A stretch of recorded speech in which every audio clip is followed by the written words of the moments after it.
Hello dear students, नमस्ते। Basics of electrical engineering numerical का series चल रहा है अभी, और न्यूमेरिकल के सीरीज में आज हम नेक्स्ट न्यूमेरिकल लेके आए हैं जो कि थेवेनिन्स थ्योरम पे बेस्ड है। तो आइए स्टूडेंट, हम थेवेनिन्स थ्योरम को यूज करके इस न्यूमेरिकल को सॉल्व करते हैं। जैसा कि क्वेश्चन में गिवन है, find for the circuit shown find the current through 3 ohm resistor using Thevenin's theorem. यानी थेवेनिन्स थ्योरम को यूज करके इस गिवन सर्किट 3 ओम के रेसिस्टर में कितना करंट फ्लो हो रहा है उस करंट को कैलकुलेट करना है।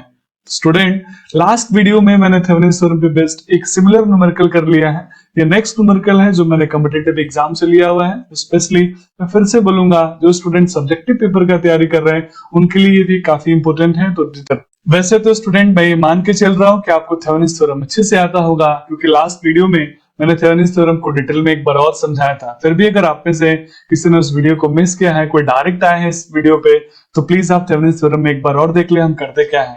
यानी कोई भी न्यूमेरिकल जो हमें गिवन होगा, उस न्यूमेरिकल के टिपिकल से सर्किट को सॉल्व करके हम थेवेनिन्स इक्विवेलेंट सर्किट डेवलप करते हैं। जैसे मुझे इस क्वेश्चन में RL 3 ओम के अक्रॉस करंट की वैल्यू डिटरमाइन करनी थी, तो यहाँ RL का वैल्यू 3 ओम हो जाएगा, और इस रिमेनिंग जितने भी पार्ट है उस सभी पार्ट यानी सभी एक्टिव और पैसिव एलिमेंट के कॉम्बिनेशन को रिजॉल्व करके हमें VTH और RTH की वैल्यू फाइंड आउट करनी है। तो आइए अब हम डिटेल में क्वेश्चन के थ्रू समझते हैं VTH कैसे फाइंड आउट करते हैं और RTH की वैल्यू कैसे कैलकुलेट करते हैं। स्टेप नंबर फर्स्ट में स्टूडेंट, हम लोड रेसिस्टेंस को रिमूव कर रहे हैं। मैं हमेशा बोलता हूं, आप प्रोसीजर से ही फॉलो करें, चाहे आप कॉम्पिटिटिव एग्जाम का न्यूमेरिकल कर रहे हो, चाहे आप सब्जेक्टिव पेपर की प्रिपरेशन कर रहे हो। ऐसा इसलिए क्योंकि जब आपका बेसिक क्लियर हो जाएगा, जब आपका परफेक्शन आ जाएगा बेसिक में, तो आप टिपिकल से टिपिकल न्यूमेरिकल को आसानी से सॉल्व कर लेंगे। मैंने RL को रिमूव कर दिया जो इस टर्मिनल A और B के अक्रॉस कनेक्टेड था। कि RL की जरूरत RTH और VTH को कैलकुलेट करने में नहीं है। स्टेप नंबर 2 में स्टूडेंट, हम थेवेनिन्स इक्विवेलेंट रेसिस्टेंस यानी RTH की वैल्यू कैलकुलेट करेंगे, जो थेवेनिन्स इक्विवेलेंट सर्किट का सबसे की कंपोनेंट है। जब हम थेवेनिन्स इक्विवेलेंट रेसिस्टेंस को कंसीडर कैलकुलेट करेंगे स्टूडेंट, उस समय हमें जितने भी एक्टिव सोर्स हैं उन सबको डीएक्टिवेट करना होता है। मैं आपको समझाता हूं। जैसा कि आप देख सकते हैं, गिवन सर्किट में 10 वोल्ट का एक वोल्टेज सोर्स और 10 एम्पियर का एक करंट सोर्स गिवन था, जो कि एक्टिव सोर्स के कैटेगरी में आते हैं, और ये दोनों के दोनों इंडिपेंडेंट एक्टिव सोर्स हैं। मैं ऑलरेडी डिपेंडेंट और इंडिपेंडेंट सोर्स के बारे में डिटेल में एक वीडियो बना चुका हूं। अगर किसी स्टूडेंट को प्रॉब्लम है तो प्लीज आप इस वीडियो को देख के इसको कंटिन्यू करें। ये इंडिपेंडेंट एक्टिव सोर्स है जिनको डीएक्टिवेट करना है, और जब हम इसको डीएक्टिवेट करेंगे तो इनका इंटरनल रेजिस्टेंस को कंसीडर कर लेंगे। वोल्टेज सोर्स को कैसे डीएक्टिवेट करते हैं स्टूडेंट? वोल्टेज सोर्स को डीएक्टिवेट करते हैं शॉर्ट सर्किट से। ऐसे क्यों?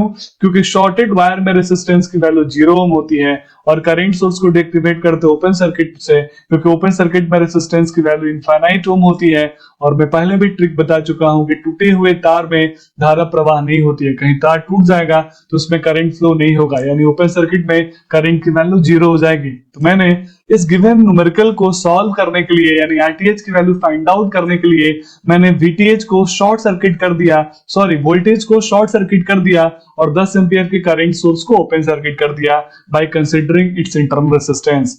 हमारे क्वेश्चन में ऑलरेडी इंटरनल रेजिस्टेंस की वैल्यू गिवन नहीं है, इसीलिए हमने यहाँ कंसीडर नहीं करा है। आइए स्टूडेंट, अब हम थेवेनिन्स इक्विवेलेंट रेजिस्टेंस यानी RTH की वैल्यू कैलकुलेट करते हैं। मैं पहले भी आपको बता चुका हूं, RTL की वैल्यू कैलकुलेट करने के लिए आप कुछ देर के लिए इस ओपन टर्मिनल के अक्रॉस आप एक करंट सोर्स एज्यूम करेंगे, और आप करंट को फ्लो कराने के बाद इजीली डिसाइड कर सकते हैं कि ये सीरीज में है कि पैरेलल में है।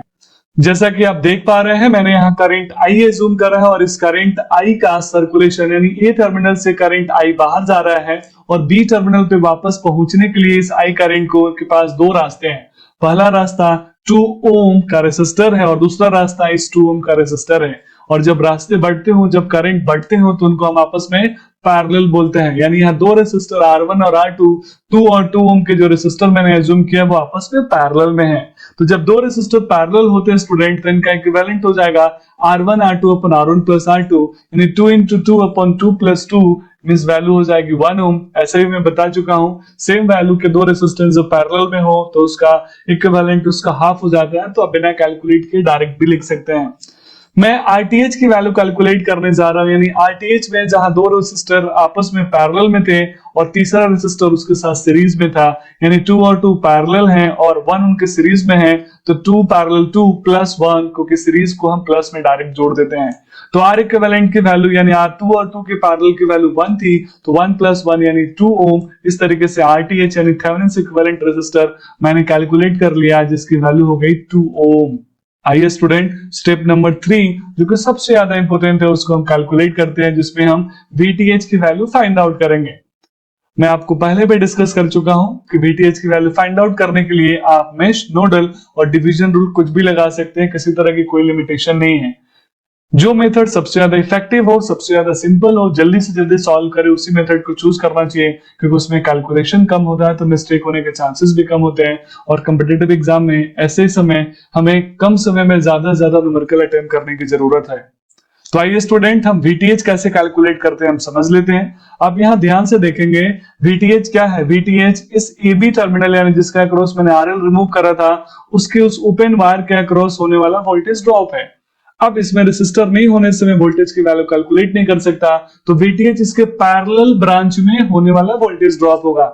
अब इसके पैरेलल में क्या है स्टूडेंट, 10 एम्पियर का करंट सोर्स है, तो इसमें तो वोल्टेज ड्रॉप नहीं होगा। इसके पैरेलल में फिर क्या है, 2 ओम का एक रेसिस्टर है, तो पैरेलल में हमेशा वोल्टेज सेम होता है, क्योंकि आप देख सकते हैं यहाँ पे 2 ओम और 10 एम्पियर के बीच में कोई पैसिव एलिमेंट कनेक्टेड नहीं है। अगर पैसिव एलिमेंट कनेक्टेड होता तो डायरेक्ट 2 ओम के अक्रॉस VTH नहीं होता, फिर कहानी कुछ और होती।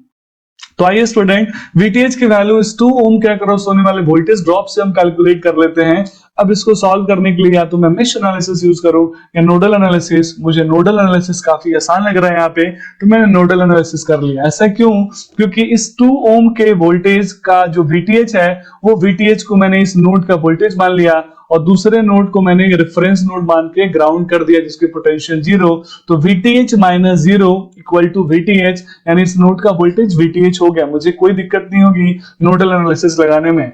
Mean summation of total current Kirchhoff's current law के अकॉर्डिंग एट अ नोड और जंक्शन इक्वल टू 0, यानी सम ऑफ IT इक्वल टू 0 मैंने कैलकुलेट कर लिया। और यहां मैं देख सकता हूं इस नोड से 3 ब्रांचेस कनेक्टेड है। ब्रांच नंबर 1 जिसमें करंट में I1 मानता हूं, ब्रांच नंबर 2 जिसमें मैं करंट I2 मान रहा हूं, और ब्रांच नंबर 3 जिसमें मैं करंट I3 मान रहा हूं। यानी ये I1, I2 और I3 करंट जिसको मैंने माना है कि मेरे नोड से सारे के सारे करंट आउट गोइंग होंगे। इस ब्रांच में स्टूडेंट कोई भी करंट नहीं आएगा, क्योंकि ये ओपन वायर से कनेक्टेड है, यानी वायर टूटा हुआ है आगे, तो इसमें करंट की वैल्यू कितनी हो जाएगी, 0। तो प्लीज आप कभी कंफ्यूज नहीं होंगे स्टूडेंट। इस तरीके से मैं I1, I2 और I3 की वैल्यू कैलकुलेट कर लेता हूं। I1 का वैल्यू होगा VTH माइनस का 10, माइनस इसलिए स्टूडेंट क्योंकि करंट I1 जो मैंने एज्यूम किया है वो मेरे बैटरी के नेगेटिव टर्मिनल से बाहर जा रहा है। मैंने सिंपल से ट्रिक आपको बताया स्टार्टिंग से, और आप इसी को हमेशा फॉलो करिएगा। तो VTH माइनस 10 अपॉन 2, I1 की वैल्यू हो गई VTH माइनस 0 अपॉन 2, इस I2 करंट की वैल्यू हो गई। और सिमिलरली स्टूडेंट I3 करंट का जो मैं कैलकुलेशन करूंगा, इसमें ऑलरेडी करंट सोर्स है, तो मुझे V अपॉन R लिखने की जरूरत नहीं है, क्योंकि I3 की वैल्यू वही होगी जो इस ब्रांच में करंट फ्लो हो रहा होगा। लेकिन ध्यान क्या देना है, क्या मैंने जो एज्यूम किया है डायरेक्शन और एक्चुअल में जो डायरेक्शन है, क्या वो दोनों सेम है? नहीं, मैंने एज्यूम किया है डायरेक्शन आउटवर्ड, इसीलिए मैंने पॉजिटिव लिखा है, पर हकीकत में करंट तो मेरे तरफ आ रहा है, नोड की तरफ आ रहा है। मेरे एज्यूम डायरेक्शन के विपरीत है, और विपरीत होने की वजह से साइन माइनस हो जाएगा, यानी करंट की वैल्यू हो जाएगी माइनस का 10 एम्पियर। अगर यही करंट इस डायरेक्शन में होता तो यहां मैं प्लस डाल लेता, मेरे डायरेक्शन से अपोजिट यानी इनकमिंग करंट होने की वजह से ये माइनस है। मैं इस इक्वेशन को रिजॉल्व करूं स्टूडेंट, इस कैल्शियम 2 हो गया, यहां मैं 1 से मल्टीप्लाई करूंगा, सिमिलरली यहां मैं 1 से मल्टीप्लाई करूंगा और यहां मैं 2 से मल्टीप्लाई करूंगा, यानी VTH minus 10 plus VTH minus 2 into 10 means total equation हो गया 2 VTH इक्वल टू 30, क्योंकि 2 यहां जाके मल्टीप्लाई होकर वैल्यू 0 हो जाएगी। Means VTH equal to 20 upon 30 upon 2 means 15 volt. मैंने इस तरीके से थेवेनिन इक्विवेलेंट वोल्टेज यानी VTH की वैल्यू कैलकुलेट कर लिया बाय यूजिंग थेवेनिन थ्योरम। तो स्टूडेंट नेक्स्ट स्टेप है स्टेप नंबर 4, और स्टेप नंबर 4 में हम थेवेनिन इक्विवेलेंट सर्किट डेवलप करेंगे। मींस स्टेप नंबर 4 में VTH और RTH जो हमने कैलकुलेट किया है, इसको हम आपस में सीरीज में कनेक्ट करेंगे। VTH की वैल्यू 15 वोल्ट थी, RTH की वैल्यू 2 ओम, और RL जिसको मैंने रिमूव करा था उसको मैं यहाँ कनेक्ट करके सर्किट को कंप्लीट कर लूंगा। इस तरीके से कंप्लीट यानी क्लोज सर्किट में जो करंट फ्लो होगा this is called load current, और लोड करंट की वैल्यू होती है VTH अपन RTH प्लस RL। आपको रटने की भी जरूरत नहीं है, टोटल वोल्टेज V है और टोटल रेजिस्टेंस RTH और RL जो आपस में सीरीज में है। तो 15 अपन 2 प्लस 3 यानी 2 RTH की वैल्यू RL की वैल्यू 3, इस तरीके से टोटल हो गया 15/5 मींस 3 एम्पियर। तो इस तरीके से स्टूडेंट गिवन टिपिकल से न्यूमेरिकल में हमने 3 ओम के अक्रॉस करंट की वैल्यू कैलकुलेट कर ली जिसको हम लोड करंट बोलते हैं और उसकी वैल्यू है 3 एम्पियर। मुझे पूरा उम्मीद है स्टूडेंट आपको न्यूमेरिकल काफी अच्छे से समझ में आया होगा। फिर